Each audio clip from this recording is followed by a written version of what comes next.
Louvado seja Deus pela presença de cada um de vocês aqui hoje, meus irmãos. Nesse dia, um friozinho, né? Mas a graça do Senhor nos sustenta, nos trouxe até aqui. E a palavra do Senhor, viva e eficaz, haverá de falar conosco pela misericórdia do Senhor. Eu quero convidá-los a abrir a Bíblia no Evangelho de Jesus, segundo o testemunho de Mateus.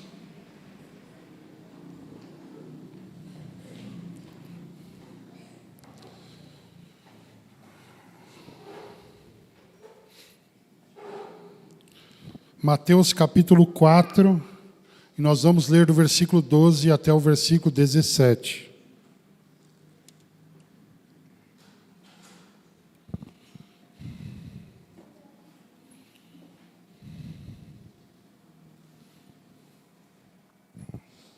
Assim diz a palavra do Senhor.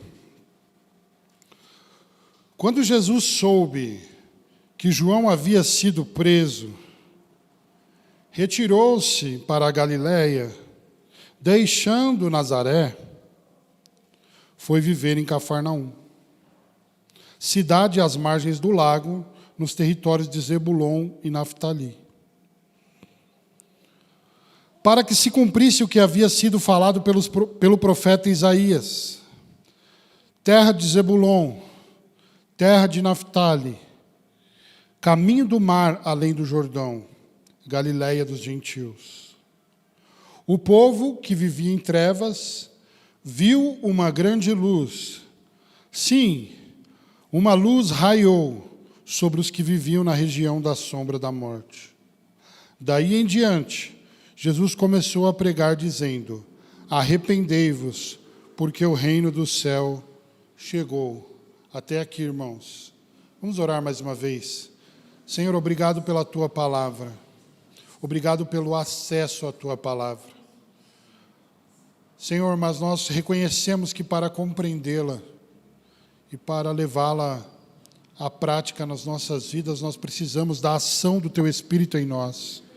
Por isso eu te peço que o Senhor abra os olhos espirituais, que o Senhor abra os nossos ouvidos, que o Senhor abra a nossa mente, para que o nosso coração receba esta palavra como semente de Deus e que ela venha trazer fruto para as nossas vidas, para a glória do teu nome. É a nossa oração no nome de Jesus. Amém. Irmãos, como nós já vimos, Jesus nasceu em Belém da Judéia,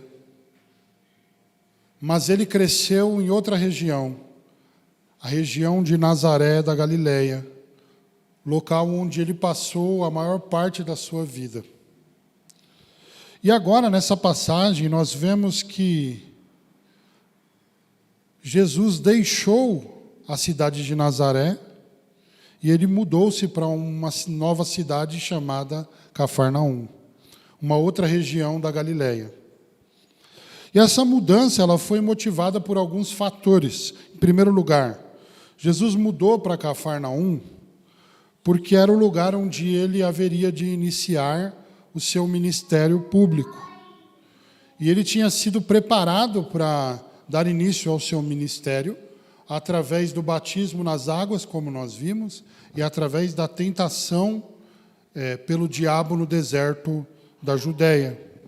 Então esse é o primeiro fator. Jesus mudou para Cafarnaum porque ali é o local onde o ministério dele seria iniciado.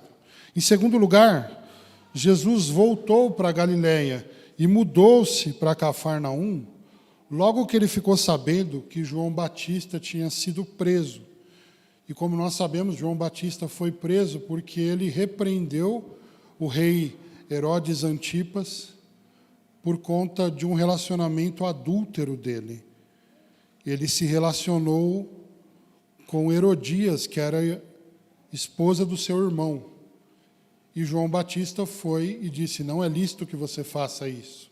Então Herodes lançou João na prisão. Quando Jesus soube disso,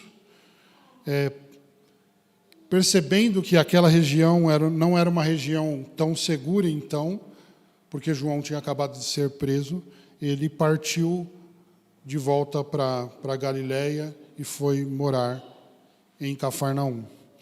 E o terceiro fator que levou Jesus a mudar para Cafarnaum foi para que se cumprisse a profecia dita a respeito do Messias pelo profeta Isaías. Isaías tinha dito que aconteceria algo glorioso naquela região, que era uma região oprimida e obscura. Então, se nós lermos Isaías 9, capítulo 9, versículo 2, nós veremos essa profecia que diz: não haverá escuridão para a que estava aflita. Em tempos passados, ele humilhou a terra de Zebulon e a terra de Naphtali. Mas no futuro fará glorioso o caminho do mar, além do Jordão, a Galiléia dos gentios. O povo que andava em trevas viu uma grande luz, e resplandeceu a luz sobre os que habitavam na terra da sombra da morte. Irmãos, no passado, essa região do extremo norte da terra de Israel tinha sido devastada por um invasor do povo assírio. E era um território, então, que tinha uma forte presença gentílica, pessoas que não eram judeus, né? E havia também ali uma grande influência pagã, tanto que aquele local, essa região, ela era conhecida como região da sombra da morte. A Galiléia dos gentios era, portanto, um lugar muito discriminado pelos judeus, que consideravam que aquele povo era um povo incrédulo, era um povo inculto, era um povo sem cultura, era um povo sem instrução, sem conhecimento e sem qualquer refinamento intelectual. Era assim que o povo judeu via as pessoas que moravam nessa região da Galiléia dos gentios. E isso, irmãos, mais uma vez, contraria as expectativas humanas a respeito do Messias, porque, humanamente falando, faria muito mais sentido se o Messias começasse o seu ministério público em Jerusalém, que era o grande centro da religião, do culto, enfim, de tudo que se fazia em Israel. Humanamente falando, era muito mais lógico que Jesus começasse num lugar como Jerusalém. Mas, irmãos, aprove ao Senhor que o ministério de Jesus começasse no lugar onde havia maior escuridão. E eu falo isso tanto no sentido político, quanto no sentido espiritual. O fato é que Mateus está dizendo para nós que a vinda de Jesus cumpriu a profecia de Isaías, que diz: o povo que andava em trevas viu uma grande luz. E esse trecho que nós lemos, ele termina afirmando que, daí em diante, Jesus começou a pregar dizendo: arrependei-vos, porque o reino do céu chegou. E assim, a luz de Jesus resplandeceu sobre o povo que andava em trevas, sobre o povo que era desprezado. E como que essa luz resplandeceu? Através do chamado ao arrependimento, mediante o anúncio da chegada do reino do céu. O texto diz: esse povo conheceu a luz, ele viu uma grande luz, e logo em seguida diz que Jesus pregou o arrependimento. Então é assim que essa luz se manifesta. E isso mostra, irmãos, que o conteúdo da pregação de Jesus era exatamente o mesmo conteúdo da pregação de João Batista. Porque se você ler ali no começo do capítulo 3, você vai ver que a pregação do João Batista foi a mesma coisa. Ele disse: arrependei-vos porque o reino do céu chegou. E Jesus, sem impor nem tirar nenhuma outra palavra, ele prega o evangelho com as mesmas palavras. Quer dizer, embora João tenha sido preso, encarcerado, por pregar a justiça, agora o evangelho continua sendo pregado através de Jesus a partir da Galiléia. E assim foi o começo do ministério de Jesus para a glória do Pai. Irmãos, hoje eu devo dizer a vocês que nós temos algo em comum com o povo galileu. O mundo está em trevas, trevas espirituais que residem em cada coração humano. Essa escuridão espiritual, ela diz respeito, em primeiro lugar, à nossa própria condição individual. Mesmo que nós não venhamos a admitir, a verdade é que nós sabemos que há algo profundamente errado conosco. Nós sabemos, eu e você sabemos, que há uma angústia no nosso interior, há uma espécie de sentimento de insignificância em relação a todas as coisas que nós fazemos, há uma dor aparentemente sem motivos, que muitas vezes nos assalta de repente, pensamentos, atitudes e palavras das quais nós não nos orgulhamos e que aparecem no nosso dia quando nós menos esperamos. Há um enorme descontrole sobre nós mesmos. Por quê? Porque nós queremos praticar o bem, mas constantemente nós nos vemos fugindo daquilo que nós sabemos que nós deveríamos fazer. E também nós não queremos praticar o mal, mas nós nos vemos continuando a quebrar os mandamentos de Deus, de forma que se qualquer um de nós hoje disser para si mesmo, eu não tenho enfermidade alguma espiritual, essa pessoa estará apenas mentindo para si mesma. Então, em primeiro lugar, essa escuridão diz respeito à nossa própria condição individual. Só que essa escuridão espiritual também diz respeito à maldade e à corrupção humana em geral. Porque basta nós olharmos à nossa volta, neste mundo, e o que nós veremos? Nós veremos homicídio, nós veremos feminicídio, nós veremos infanticídio, nós veremos violência, adultério, infidelidade, cobiça, inveja, roubo, mentira, vícios, destruição da família, maridos contra esposas, esposas contra maridos, filhos contra pais, pais contra filhos. Nós vemos abuso de poder, nós vemos guerra política, nós vemos nação se levantando contra nação, etc. No fundo, nós sabemos, irmãos, que essa desordem não está apenas dentro de nós, mas ela também está por todos os lados, em todas as direções, para onde nós vamos neste mundo mau. E essa escuridão espiritual também diz respeito à nossa própria cegueira e incapacidade de lidar com esse mal que existe em nós e com esse mal que existe no mundo. Muitas vezes, simplesmente porque nós escolhemos ignorar ou negar que há algo errado conosco. Outras vezes, porque nós tentamos solucionar esses problemas espiritualmente profundos com recursos humanos superficiais e falidos. Nós tentamos consertar a nós mesmos e ao mundo de diversas formas. Alguns buscam solução no conhecimento, na filosofia.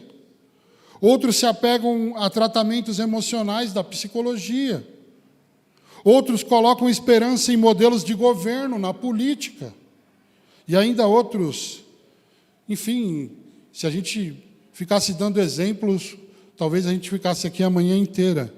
Mas alguns confiam na sua própria organização, no seu próprio planejamento, ou nas qualidades que possui como profissional, enfim. Fato é que nós, como seres humanos, nós estamos o tempo todo tentando nos livrar dessa sensação, essa inquietude, esse sentimento de que há algo errado conosco e com o mundo, mas nós não conseguimos nos livrar disso. E por mais que esses recursos tenham valor, irmãos, a verdade é que eles não são capazes de curar o nosso verdadeiro problema, que é muito mais profundo do que a gente imagina, que é um coração tomado por trevas espirituais, que é um coração rebelde contra a vontade de Deus revelada nas Escrituras Sagradas. Os nossos recursos humanos tentando lidar com esse problema, a gente poderia fazer uma comparação e seria como você tomar dipirona, sabendo que o seu corpo está com uma metástase, já está em estado de metástase. Os nossos recursos não podem fazer nada diante da nossa falência espiritual. Então, irmãos, em certo sentido, nós também podemos ser chamados de povo que andava em trevas e de aqueles que habitam na região da sombra da morte. Nós não somos diferentes dos galileus. Mas então, irmãos, vem o Evangelho para nos anunciar que quando toda a humanidade estava completamente cega nas mais densas trevas, Deus enviou o seu Filho ao mundo para manifestar a sua maravilhosa luz e dissipar as trevas do nosso coração. Ele vem para fazer aquilo que nós não somos capazes de fazer. Ele vem para nos dar o que nós não somos capazes de conquistar. Ele vem em meios espirituais e divinos fazer aquilo que os nossos recursos humanos não podem fazer. E então, assim como os galileus, assim como aos galileus, a luz de Cristo resplandeceu sobre nós. E isso é interessante, irmãos, porque na criação, conforme Gênesis, no início da história da humanidade, logo no primeiro dia Deus disse, haja luz, e houve luz. Deus viu que a luz era boa e separou a luz das trevas. E assim foi o primeiro dia, o começo da história da humanidade. E agora, na nova criação, no início do ministério de Jesus, o Evangelho de Mateus vem nos dizer que o povo que andava em trevas viu uma grande luz. Uma luz raiou para os que viviam na região da sombra da morte. O que eu estou querendo dizer com tudo isso? Se a história da humanidade em Adão começou com uma luz brilhando sobre a escuridão do cosmos, a história da nova humanidade em Cristo também começa com uma grande luz resplandecendo sobre as trevas espirituais deste mundo.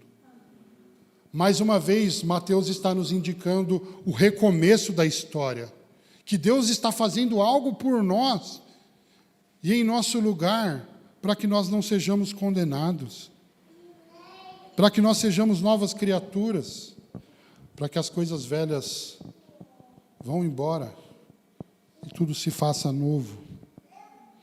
Irmãos, a verdade é que a Galileia dos gentios era só o começo, e também um indicativo de que Jesus salvaria gente diminuída, gente desprezada, gente zombada pelos homens, homens que não eram judeus e que eram tratados como lixo pelos judeus. Mas essa luz que raiou em Cafarnaum é também a luz que raiou sobre todo o mundo. E por isso, logo mais, Jesus haveria de dizer, eu sou a luz do mundo, e quem me segue jamais andará em trevas, mas terá a luz da vida. Irmãos, essa é a identidade do nosso Senhor e Salvador. Nós cantamos aqui hoje que Ele é a luz que brilha na escuridão e as trevas não o podem deter. Nós cantamos aqui hoje que Ele é vida, verdade, caminho, paz, que Ele é luz sobre as trevas, o Redentor. Nós cantamos que de todo o universo Ele é o Rei e que de todo o mundo Ele é a luz. Nós cantamos que a luz que outrora apagada, e talvez o melhor termo aqui seja oculta, agora brilha e brilha a cada dia mais. E de fato, como nós cantamos aqui hoje, se é noite ou se é dia, Ele é a nossa luz. Essa é a revelação do Evangelho, é a revelação desse texto para nós. Meus irmãos, somente Deus pode nos salvar dessas trevas espirituais. Somente o Espírito tem o poder de iluminar os nossos corações e abrir os nossos olhos para que nós sejamos capazes de ver o brilho que há na face de Cristo. Somente por uma ação do Espírito é que nós podemos amar aquele Rei que foi crucificado em nosso lugar. Nós não temos esse poder pelo nosso esforço. Nós não temos esse poder por qualquer outro recurso. Irmãos, esse mesmo evangelho pregado por João Batista e por Jesus, hoje faz um chamado a todos os homens, que continua sendo o mesmo. Arrependei-vos, porque o reino do céu chegou. você não é capaz de consertar a sua própria vida, você não é capaz de consertar aquilo que a queda produziu em você, mas Deus pode transformar toda essa realidade. Deus pode dissipar essas trevas e remover completamente do nosso coração. E Ele haverá de fazê-lo até o dia final. Irmãos, sendo Jesus a verdadeira luz do mundo, então, é nela que nós encontramos o significado das nossas vidas. Eu quero fazer 3 afirmações aqui sobre a luz rapidamente, para nós participarmos da ceia do Senhor. Em primeiro lugar, a luz concede vida. O que eu estou querendo dizer com isso? Assim como nós precisamos da luz do sol para nos aquecer, para evitar o congelamento e nos mantermos vivos, em Cristo nós podemos dizer, conforme diz Atos 17, 28, que é nele que nós vivemos, é nele que nós nos movemos e é nele que nós existimos. O significado, o sentido, o propósito da vida está nele. Não está em outra coisa, não está em outro lugar. Tiago 1, 17 e 18 diz: toda boa dádiva e todo bom perfeito vem do alto e desce do Pai das luzes, em quem não há mudança nem sombra de variação. E aí o texto diz: segundo a sua vontade, Ele nos gerou pela palavra da verdade, para que nós fôssemos como os primeiros frutos de suas criaturas. Irmãos, Deus é a nossa fonte de luz e de vida, todos os dias. Por isso eu quero dizer para você que está desanimado, para você que está fraco, para você que está vivendo em frieza espiritual, volte-se para Cristo e encontre de volta o seu fôlego. O fôlego não está em alguma coisa deste mundo que nós ainda precisamos ter. O sentido da nossa vida está na pessoa e obra de Jesus Cristo. Louvado seja Deus por essa verdade. Então a luz, em primeiro lugar, ela concede vida. Em segundo lugar, a luz revela a verdade. Irmãos, assim como nós precisamos de luz para dirigir em uma estrada escura à noite, é Cristo quem ilumina o nosso caminho para nós seguirmos os seus passos todos os dias. Por isso que Ele disse: aquele que me segue jamais andará em trevas. E como que Cristo nos orienta? E como que a luz nos mostra a verdade pela qual nós devemos seguir? O Salmo 119, 105 nos ajuda. Ele diz: lâmpada para os meus pés é a tua palavra e luz para o meu caminho. Então a luz, ela revela a verdade por onde nós precisamos trilhar, os passos que nós precisamos seguir, os passos de Jesus. Deus não é somente a nossa fonte de luz e vida, mas Ele é também a nossa fonte de orientação. Por isso eu quero dizer para você aqui hoje, nesta manhã, quando você estiver perdido sem saber por onde começar, ou sem saber por onde recomeçar, eu digo para você: volte-se para Cristo e você encontrará a direção. Por último, a luz, além de conceder vida e revelar a verdade, ela demonstra a beleza. Assim como, irmãos, as luzes de Natal enfeitam as cidades no mês de dezembro, a luz de Cristo manifesta a maior beleza de todas e também torna a nossa vida cada vez mais bela aos olhos deste mundo mau. Foi por isso que Jesus disse: vocês são a luz do mundo. Provérbios, capítulo 4, versículo 18, diz que o caminho do justo é como a luz da aurora, que vai brilhando cada vez mais, até se tornar dia perfeito. Essa é a obra de Deus nas nossas vidas, assim será até o final. Então Deus, Ele é a nossa fonte de luz e beleza. E por isso eu te digo, quando o pecado te deformar, volte-se para Cristo mais uma vez e encontre piedade, encontre santificação e seja aperfeiçoado por Ele. Irmãos, tendo sido, portanto, transportados do reino das trevas para o reino do Filho amado de Deus, a nossa vida não é mais a mesma.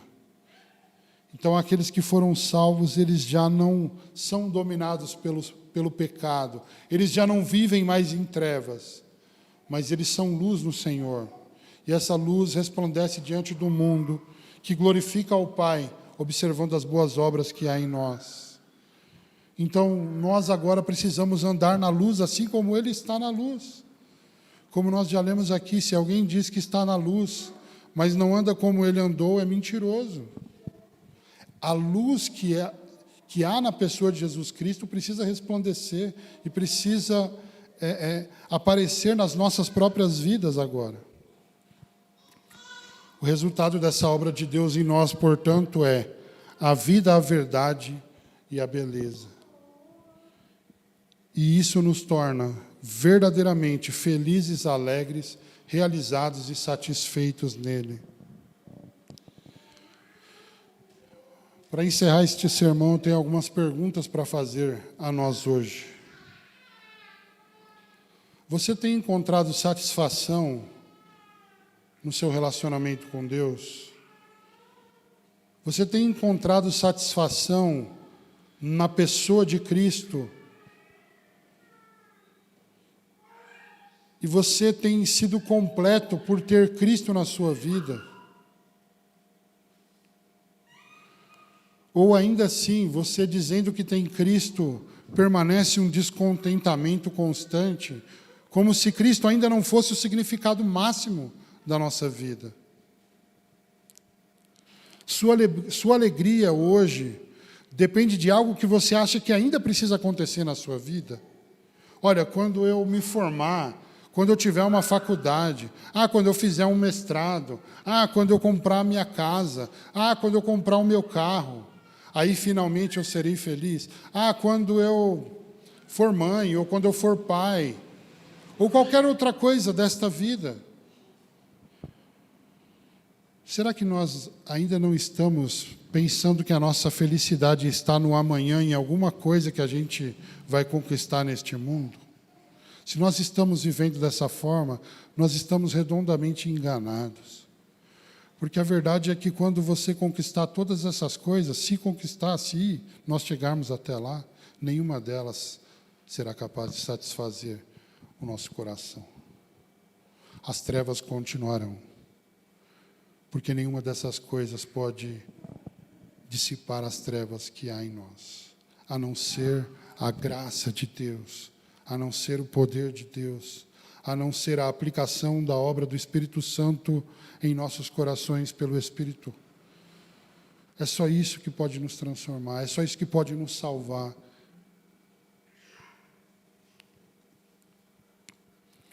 Vou fazer a pergunta inversa. Sua alegria depende de algo que não pode acontecer na sua vida? Também tem essa lógica. Olha, eu sou feliz até o momento em que acontecer isso.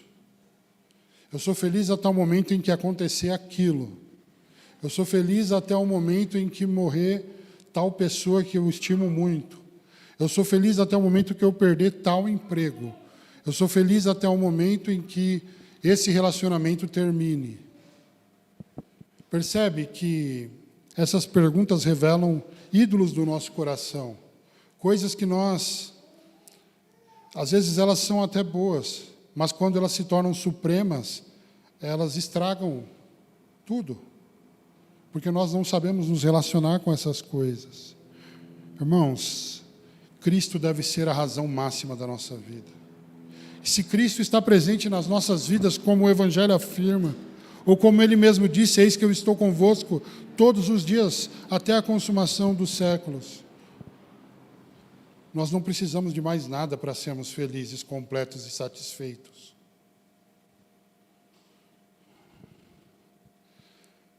Na verdade, a nossa insatisfação só revela algo sobre o nosso coração. Que nós ainda não temos Cristo como o significado último da vida, mas talvez como um meio para conquistar outra coisa que é mais importante do que Ele.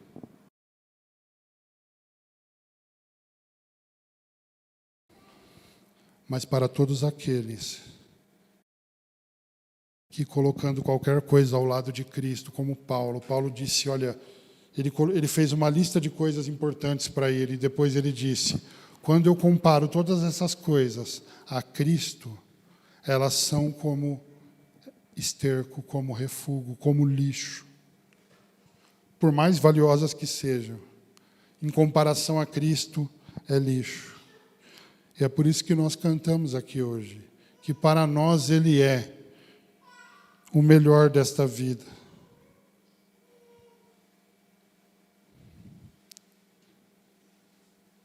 Se isso é verdade na sua vida, se Cristo é o melhor, se Cristo está acima de tudo,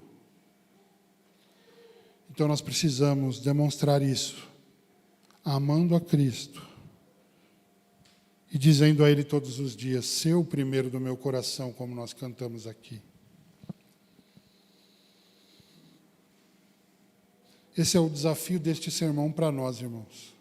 Quem ocupa o primeiro lugar das nossas vidas? O que é que consome mais o nosso tempo, as nossas energias, enfim, os nossos recursos? O que é que consome mais os nossos dons, os nossos talentos? No que nós usamos? Isso revela ou um ídolo que ocupou o lugar de Deus, ou se nós temos usado o melhor do nosso tempo, dos nossos recursos, em Deus e para a glória de Deus. Então, Ele é o primeiro, sim, do nosso coração. Se esse sermão for pregado 1000 vezes, ainda assim, nós precisaremos continuar ouvindo. Porque o nosso coração é sorrateiro.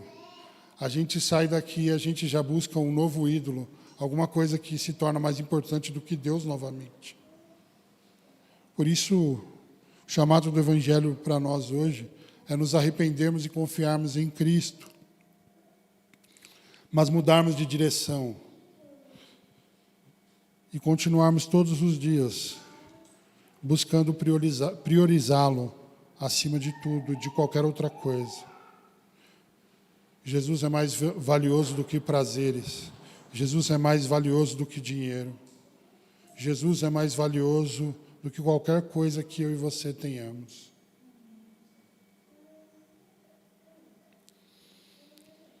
Que o Senhor nos capacite pelo Espírito Santo a viver dessa forma e a priorizá-lo acima de tudo. Vamos orar. Senhor, muito obrigado por esta palavra. Palavra esta que muitas vezes nós olhamos e pensamos, mas isso eu já sei. E a pergunta não é sobre o que nós sabemos intelectualmente. A pergunta é sobre quem está no trono do nosso coração.